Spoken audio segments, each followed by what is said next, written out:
Welcome at AKUMUNSI YouTube channel. This is the past paper exam for Petroleum and the biodiesel exam at Rwanda Standard Board. The first questions: what is the public institution is regulating or importation of automotive fuel? A. RURA. B. RSB. C. RICA. D. All those answers are correct. Try to choose the correct one.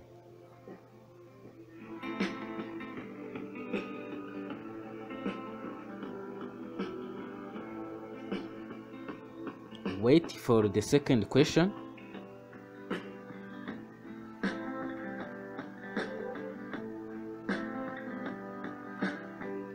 The second question: among the following gases, which is greenhouse gas? A. Carbon dioxide. Water vapor. C. Nitrous oxide. D. All those answers are correct. Try to choose the correct answer. Consult the Google for getting the correct answer.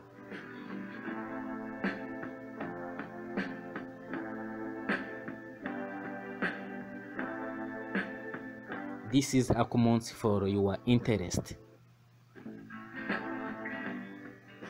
Question number 3. What are the laboratory activity? A. Testing, calibration, and certification. B. Testing, calibration, and sampling. C. Testing, calibration, and conformity assessment. D. All those answers are correct.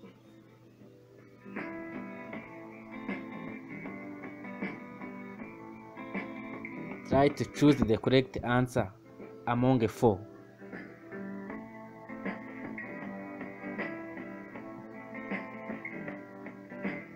Stay in touch to AKUMUNSI. Question number 4. What means ISO in standardization? A. International Standard Organization. B. International Organization for Standardization.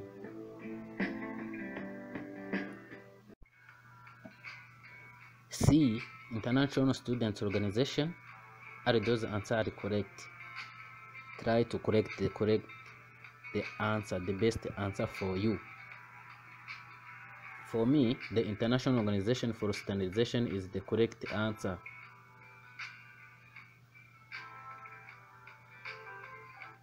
Question number 5. What is the favorite type of distillation needed for refined petroleum product? A. Simple distillation. B. Steam distillation. C. Vacuum distillation. D. All those answers are correct.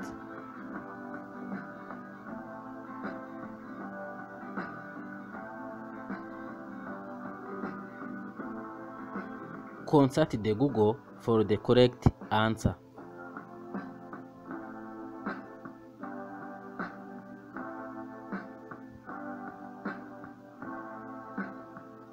Question number 6. What is the meaning of EDXRF? A.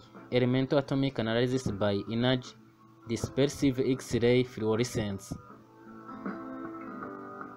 B. Elemental analysis by energy dispersive X-ray fluorescence. C. X-ray fluorescence spectroscopy. D. All those answers are correct. Which one is correct? For your critical thinking, try to find your own solution. Question number 7. What is the chemical formula of phenolphthalein? A. C2OH14O2. B. C2OH16O4. C. C2OH14O4. D. All answers are not true. Which one formula is the correct? Search your own self. Search for your own to get the solution. Question number 8. What are the main requirements of the standards for the international standard ISO 17025:2017? A. Technical and 2. Management. B. 1. General. 2. Structure. 3. Resources. 4. Process. And 5. Management system requirement. C. Context of organization. 2. Leadership. 3. Planning. 4. Support. 5. Operation. Performance evaluation and improvement. D. All answers are not true. Which one is the correct? Question number 9. The analysis of heavy metal can be performed using A. Atomic absorption spectroscopy, AAS.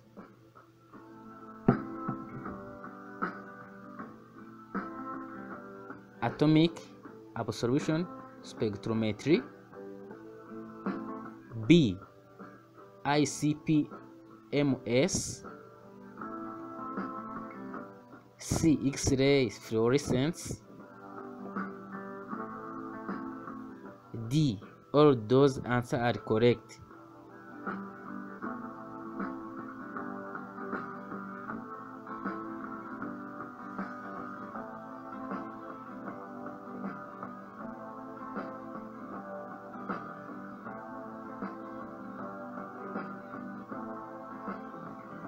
Question number 10.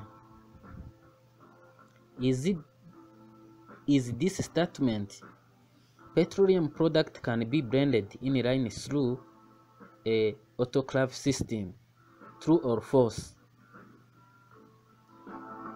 A. True. B. False. C. Perhaps. And D. All those answers are correct.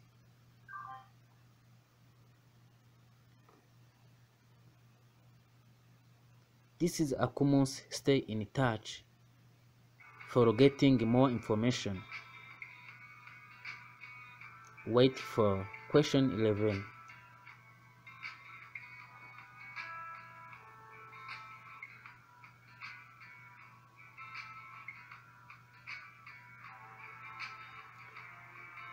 Question 11.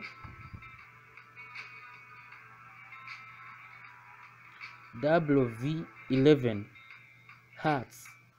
Hertz is the principal fuel used for jet turbine engine. A. Jet B1. B. Jet A1. C. Jet C1. And D. All those answers are correct. Which one is the correct for your own behavior?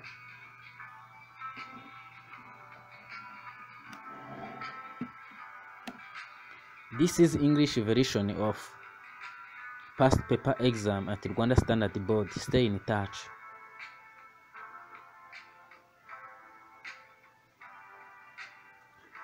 Question number 12. What was the role of tetraethyl lead in fuel? A. Tetraethyl lead was used to impair the effectiveness of emission control system and contribute to air pollution. B. Tetraethyl lead was used to enhance the quality and efficiency of fuel used in motor vehicle.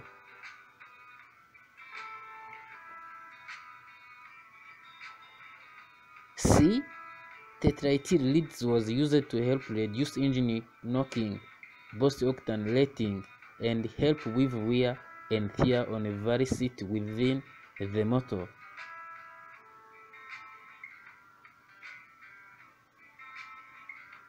V. All those answers are correct.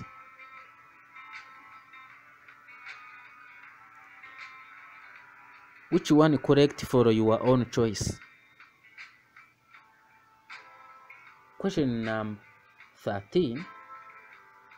Which of these products is dense between gasoline and diesel? A. Gasoline. B. Diesel.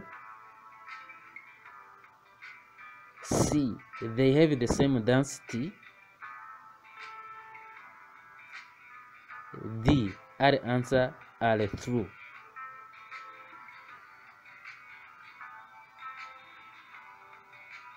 Which one is the correct for you? Consult the Google for all solutions.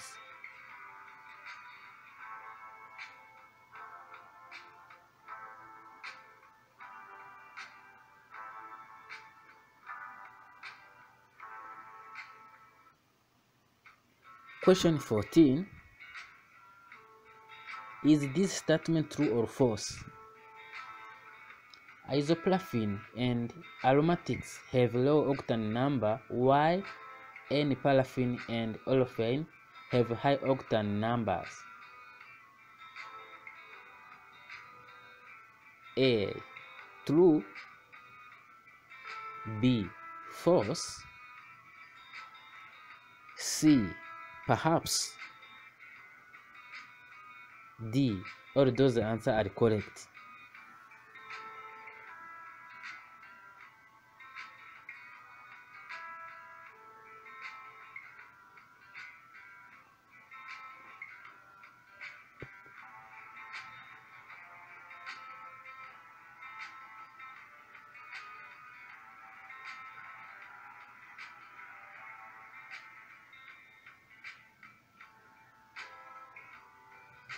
Question 15.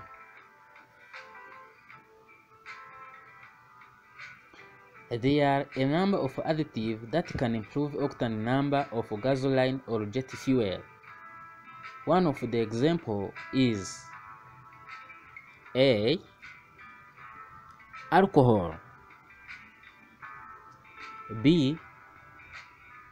Tetraethyl lead. C. Answer A and B are correct. D. All answers are not true. Which one is the correct for your own choice?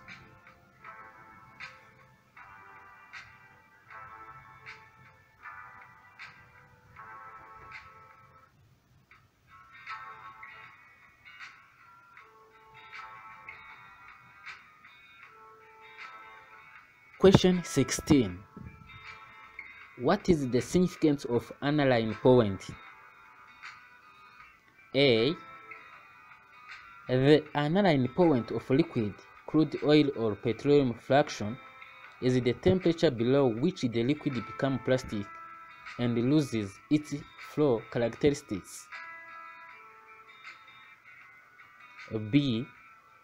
The aniline point of liquid, crude oil or petroleum fraction serve as a reasonable proxy for atomicity of oil consisting mostly of saturated hydrocarbons.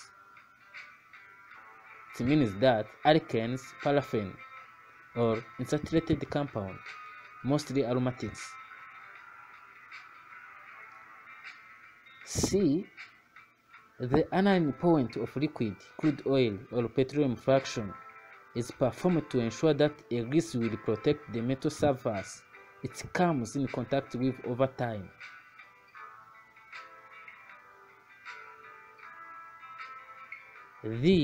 All answers are not true. Question number 17. What is the boiling point of gasoline? What is the boiling point of gasoline? A. 149. B. 304 and 574. C. 209.1. D. Between 100 and 400. Which correct for you? Which correct answer for you? Choose one among four.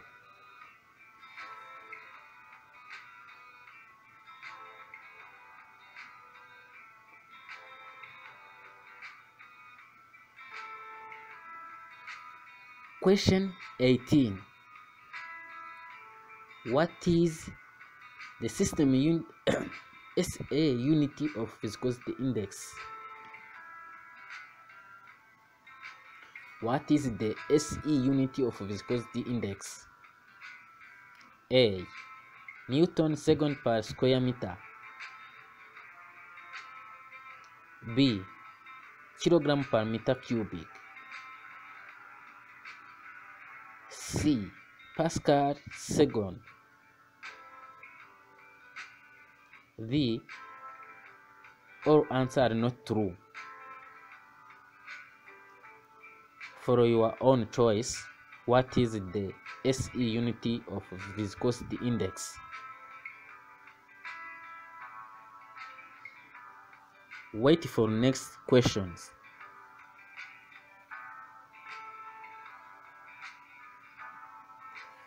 Question 19. What is the relationship between viscosity of liquids and temperature? A.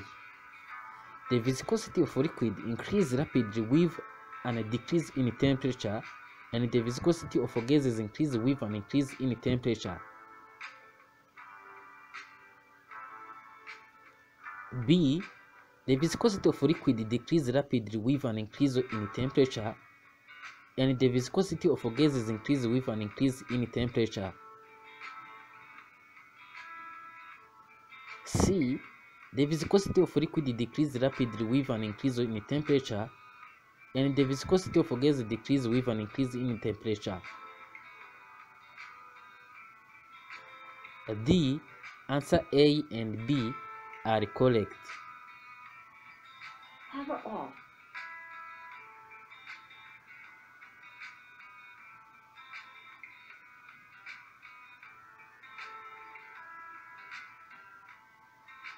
Which is the correct answer for you?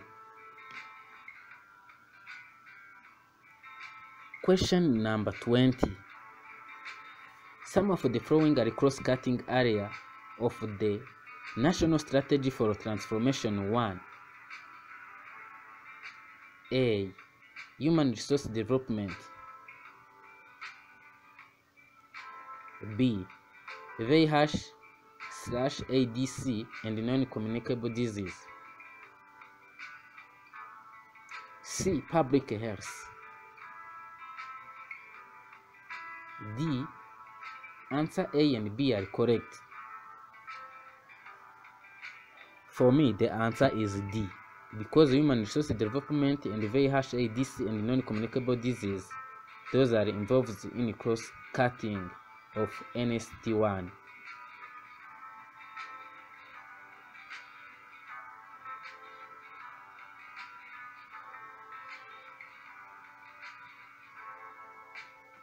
Question 21. What is the meaning of preventive action? What is the meaning of preventive action? A. It is the action to eliminate a detected non-conformity. B. Action to eliminate the cause of non-conformity and prevent recurrence. C. Action to eliminate the cause of potential non-conformity or other potential undesirable situation. D. Are those answers correct?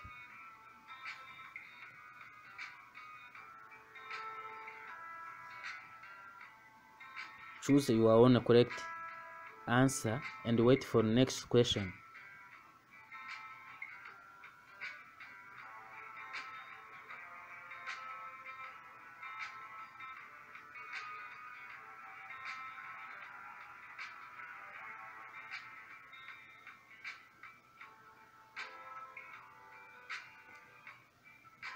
Next question 22. Question 22. What are the type of crude oil? What are the types of crude oil? A. Non-volatile oil, solid oil, liquid oil, and non-fluid oil. B. Volatile oil, non-sticky oil, sticky oil, and non-fluid oil. C. Heavy and light oil. D. All those answers are correct. Which one is correct for you? And if you don't know, check Google. The questions are there and solutions. Question number 23. What are the refining process of crude among the following examples? A. Electrolysis. 2. Precipitation. 3. Desolventizing. B. 1. Cyanidation.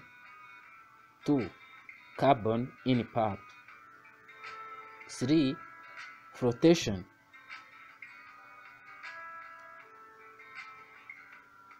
C. Light and recovery. 2. Soil water stripping. 3. Hydrogen production. D. All of those answers are correct. Which one is correct for your choice?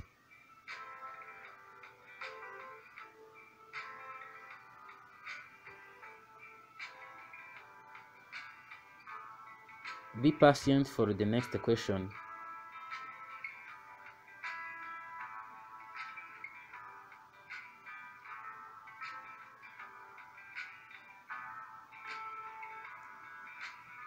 Question 24. Some of the following are the quality parameters of automotive fuel.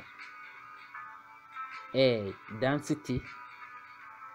B. Appearance. C. Copper strip corrosion. Copper strip corrosion. Copper strip corrosion. D. All those answers are correct.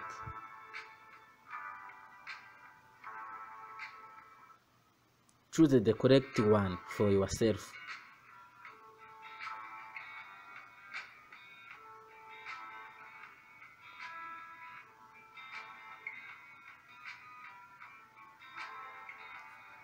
This is AKUMUNSI, best for you.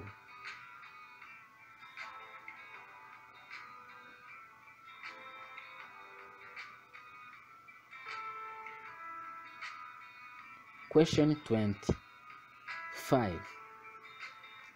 Among these responsibilities, there are some which are for Petroleum and biodeselLaboratory officer.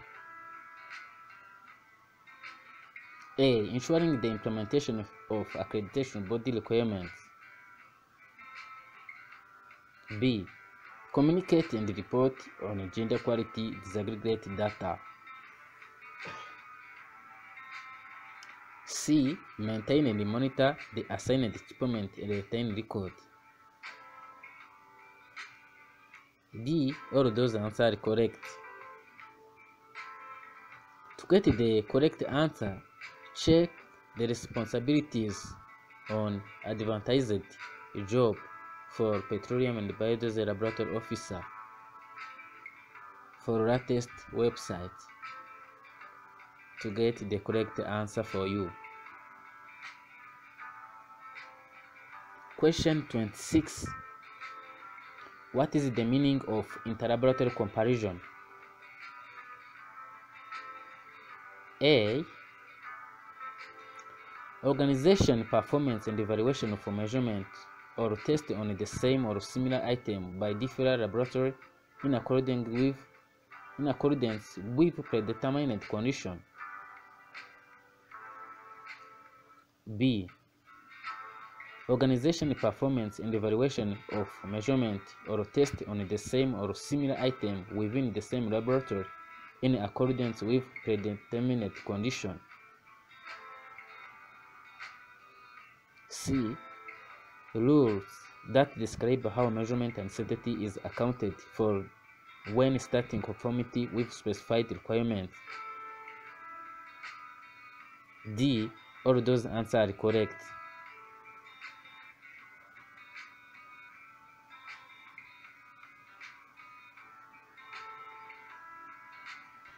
Try to choose your own correct answer. This is the good reference. Stay in touch at AKUMUNSI. Question 27. What is the parameter which are tested using curry fixture? A. Curry fixture situation is widely used for direct analysis of water content in various industries as a reliable and robust method. B. Curry fixture titration is widely used for direct analysis of moisture content in various industries as a reliable and robust method.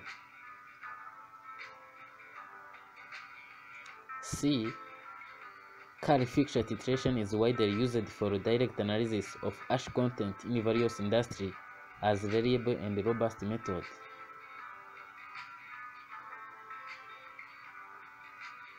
The answer A and B are correct.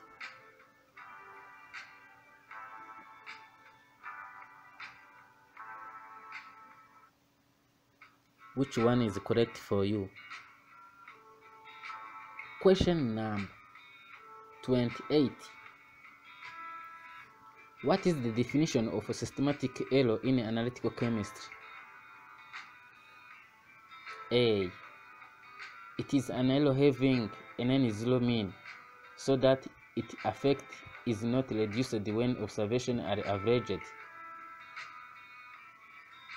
B. It is an error that stems from fluctuation in the condition within the system being measured, which has nothing to do with the true signal being measured. C. It is the difference between measured quantity and its true value. D. All answers are true.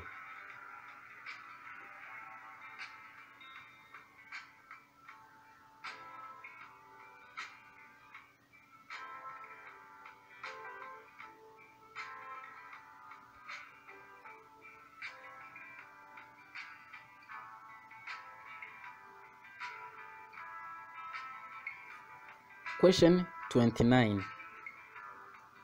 What is the difference between accuracy and precision in analytical chemistry? A. Precision is how close a measurement is due to actual true value, whereas accuracy is how results are reproducible.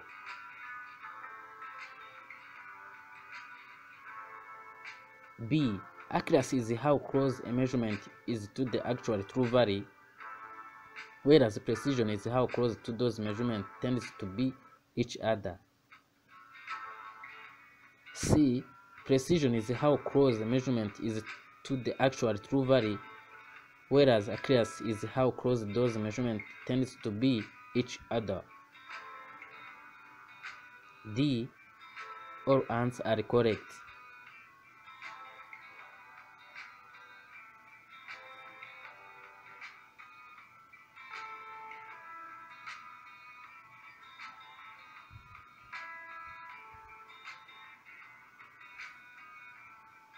Question 30.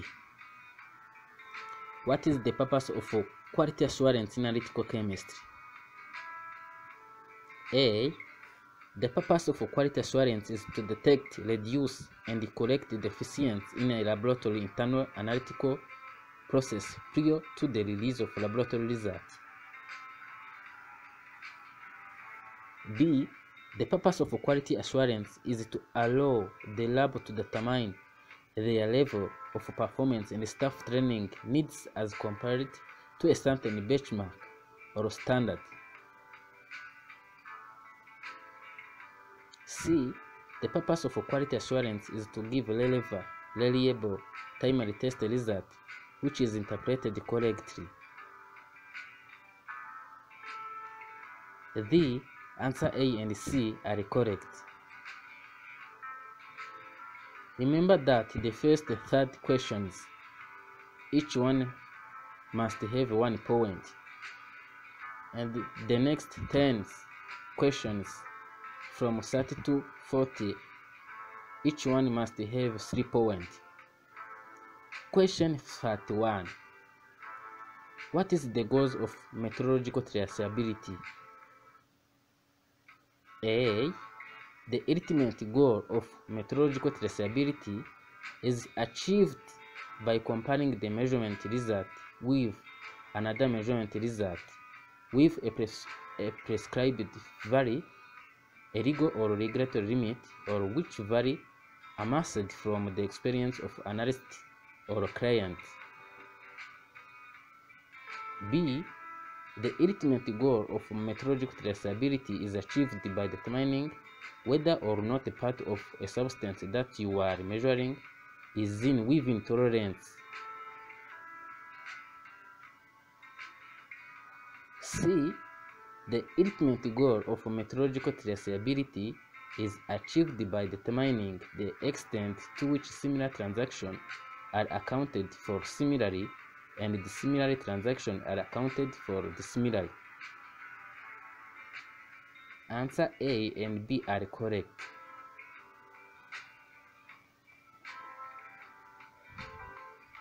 Question 32. What is the definition of octane number? A.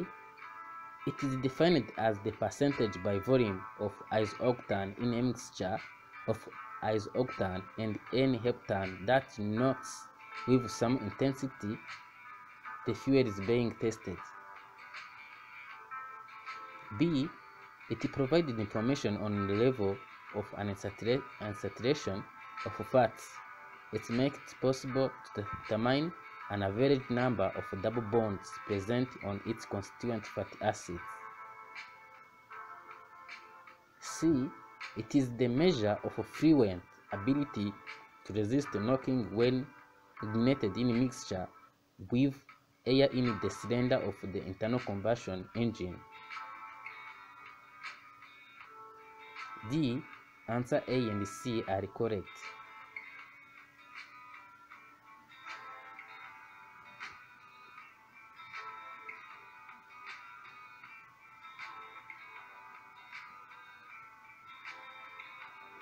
Question 33.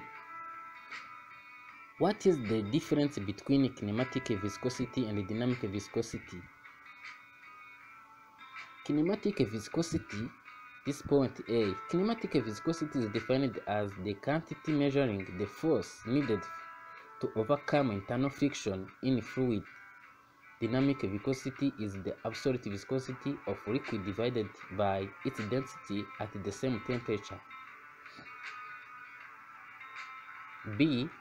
Kinematic viscosity is defined as quantity measuring the force needed to overcome internal friction in fluid.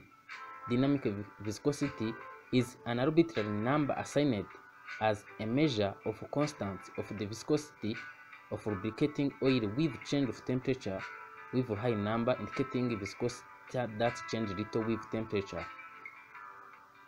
C. Dynamic viscosity is defined as a quantity measuring the force needed to overcome internal friction in a fluid, whereas kinetic viscosity is the absolute viscosity of liquid divided by. Next question. What is the importance of quality control charts? A quality control chart helps team member visually diagram a problem or condition root cause, allowing them to truly diagnose the problem rather than focus on symptoms. It allows team member to separate the problem content from its history and allow team consensus around the problem and its causes. B. The purpose of a quantity control chart is to separate the significant aspect of a problem from the trivial one. By graphically separating the aspect of problem, the team will know where direct its improvement effort. C. The control chart allows process variation to be separated into common and special cause, and the cause to be treated separately. Control charts use common cause to set the control limit. Control chart give a clear guidance on when adjust a process and when they leave it alone. D. All those answers correct. This is question number 34.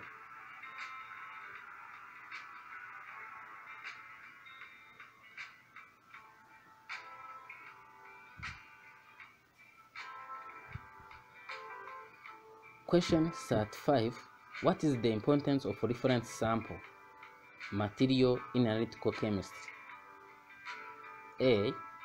Reference material are of critical importance in establishing uniformity and closeness of analytical result between different locations and over time.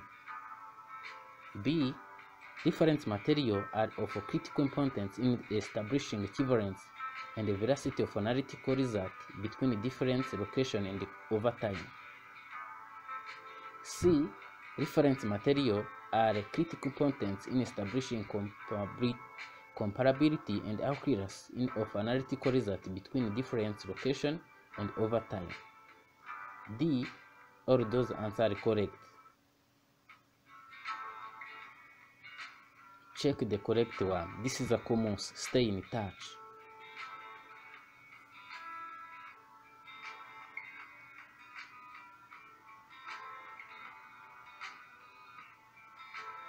Read carefully to get the true answer for you. Question 36.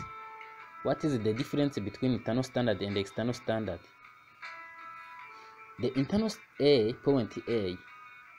standard uses the need to provide a signal that is similar to the analytic signal in most way, but sufficiently different so that the two signals are readily distinguishable by instrument.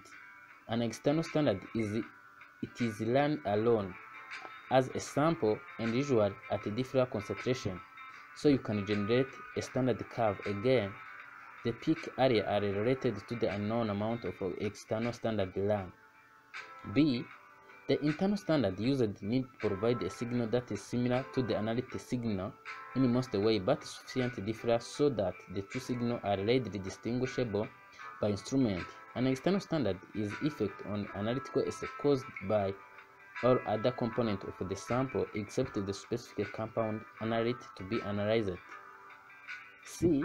The internal standard uses the needs to provide a signal that is similar to the analytic signal in most way, but sufficiently different so that the two signals are readily distinguishable by the instrument. An external standard is a calibration method that involves adding an additional amount of a substance of interest to sample when one of fluents performed analysis is required. Question 37. What is the meaning of a blended fuel? A. Blended fuel is produced from oil from the processing of rapeseed and sunflower seeds, which make up 90% of its raw material. A 90% renewable energy dose non-fossil carbon is drawn from the air. B. Blended fuel means a mixture composed of gasoline or diesel fuel and another liquid other than the mean amount of product such as carburetor, detergents, or oxidation inhibitor that can be used as fuel in highway vehicle. C. Blended fuel means a mixture composed of gasoline or diesel fuel and another liquid called tetraethyl lead. D. All those answers are correct.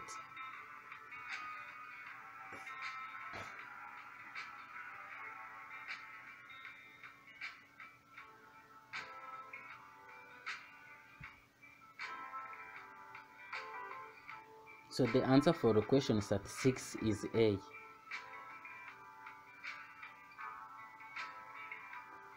Answer for question 37, check on Google.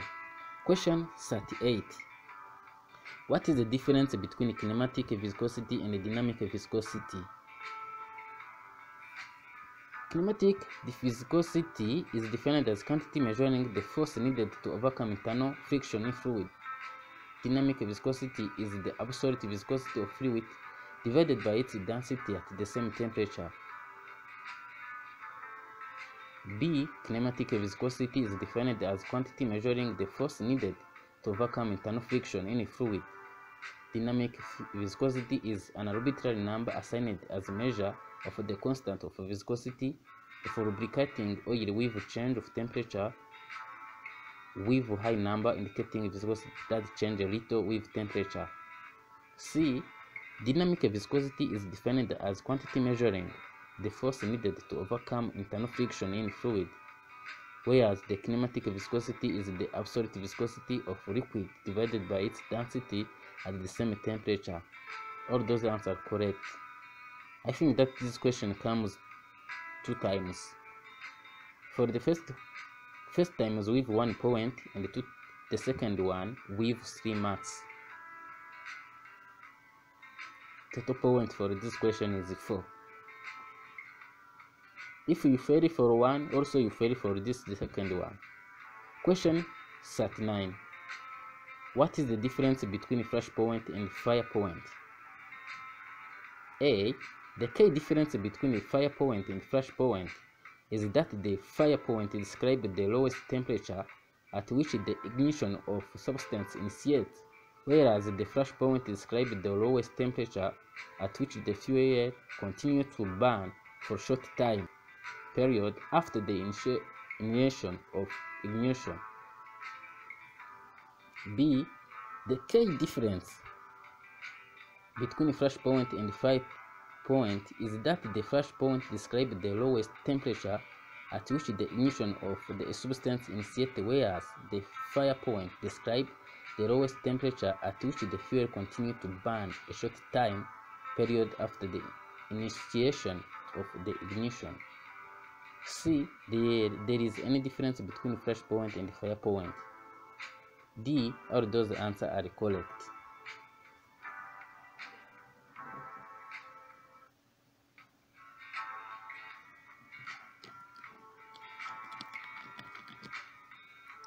Question 40.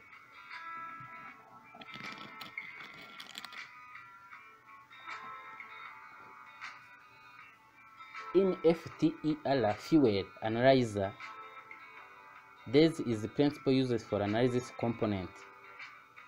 Can you give this principle among these following principles? A. The fundamental for this technology is the quantitative study of the energy spectra of gamma ray source. Most radioactive sources produce gamma rays, which are various energy and intensity.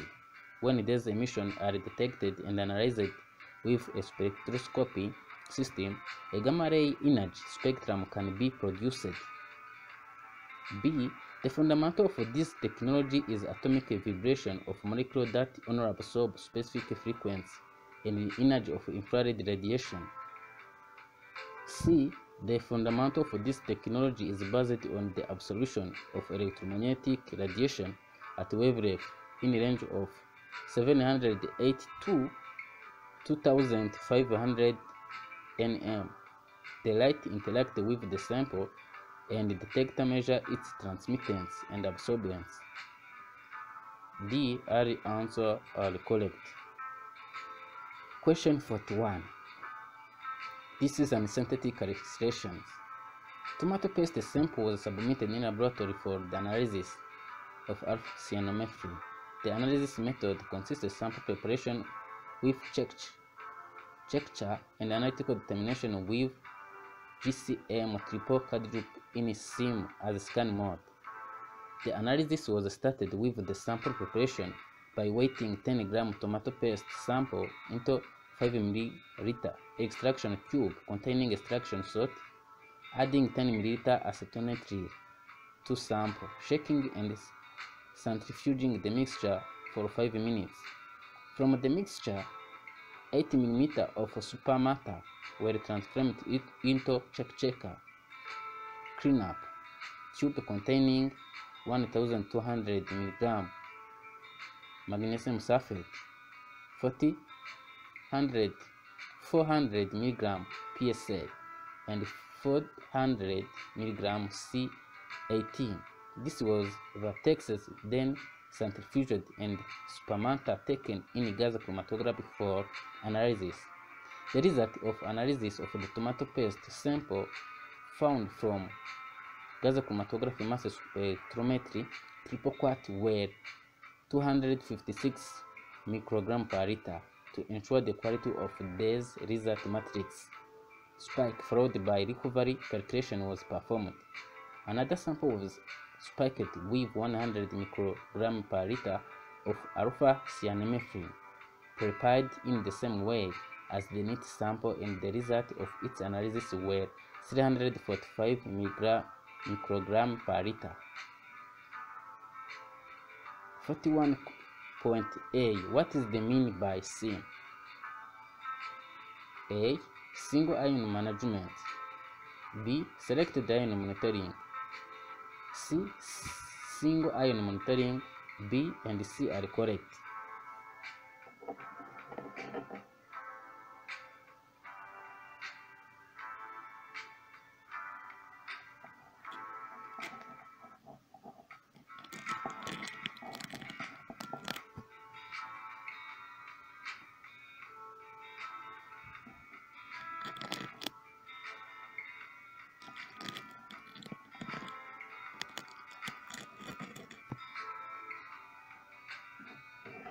Question 42.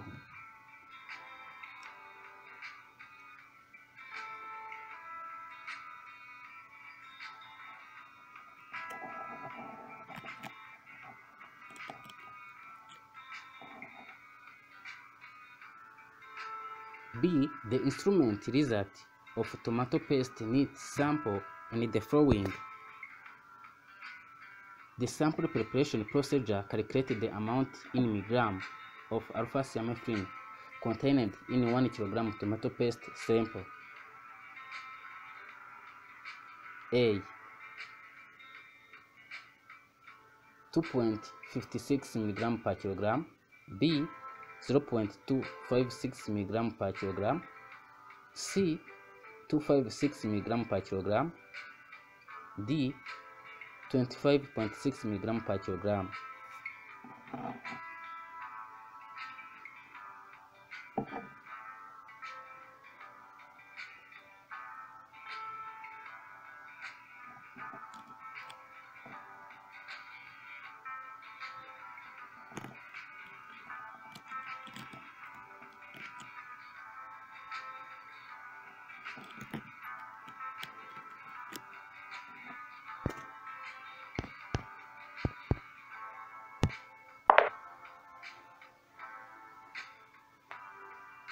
Try to make a calculation in order to get the correct one.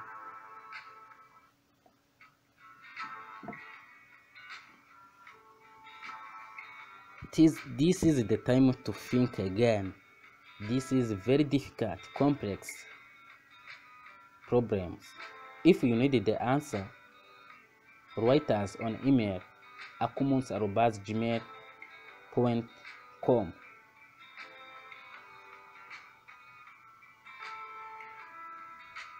We provide more solution for these questions, but you must pay a fine. Question 43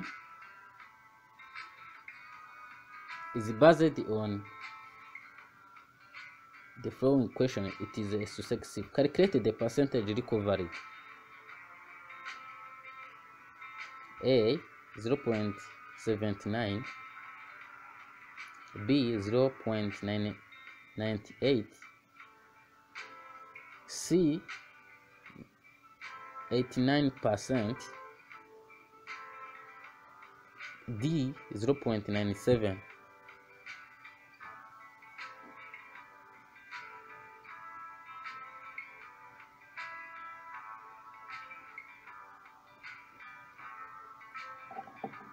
This is the best over YouTube channel that provide job advertisement, past paper for exam, for writing, interview exam. Those are found on AKUMUNSI. Stay in touch, subscribe and share with other people or population to get more interest, news and information.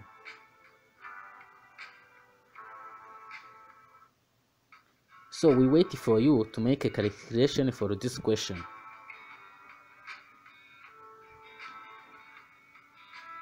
Because we are here for you.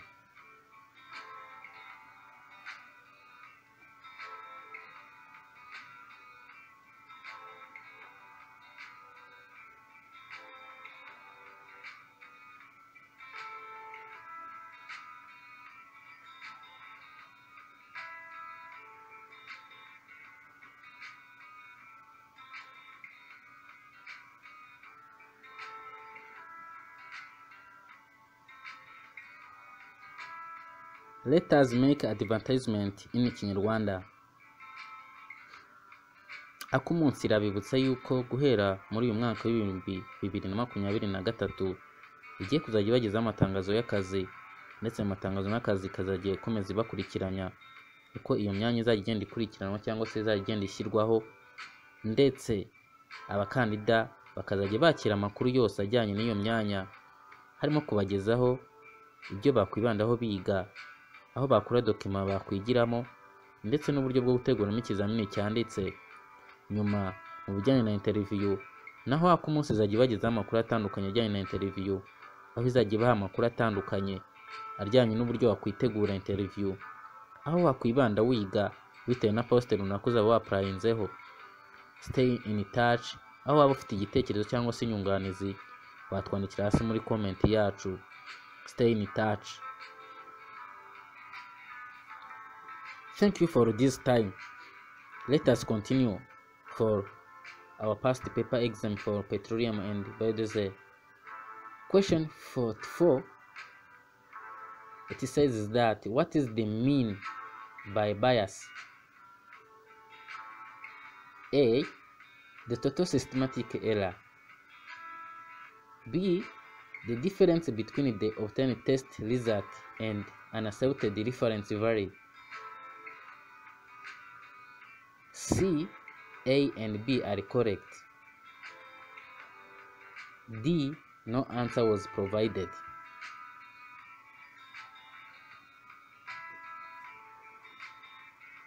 To get the definition of a bias, you can consult Google, where we can find more.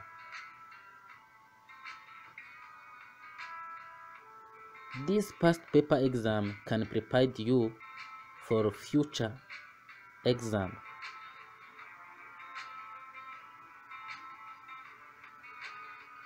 Sometimes the questions are repeatedly,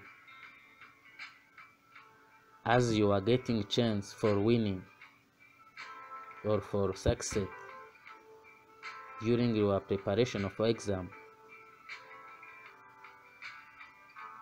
This is AKUMUNSI. Stay in touch. Question 45. Calculate the bias of analytical method. The first to calculate A you have 0.02, B we have 0.21, C we have 0.03, D we have 11%. Remember that to calculate the bias, you must know the required formulas. Without the formula, you cannot get the correct answer.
This AKUMUNSI is represented by Kiza Console as marketing manager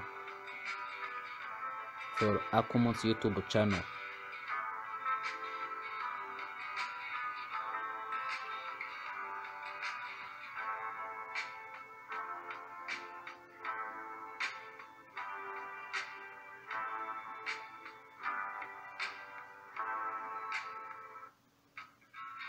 Question 47. Calculate the relative bias. Also, you can, if you don't know the formula, you cannot get the correct answer for you.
Continue to see our video at the end of this question, and if you have a question, you may write us on a comment. We are here for you. Stay in touch, subscribe, and getting more information for you and more jobs.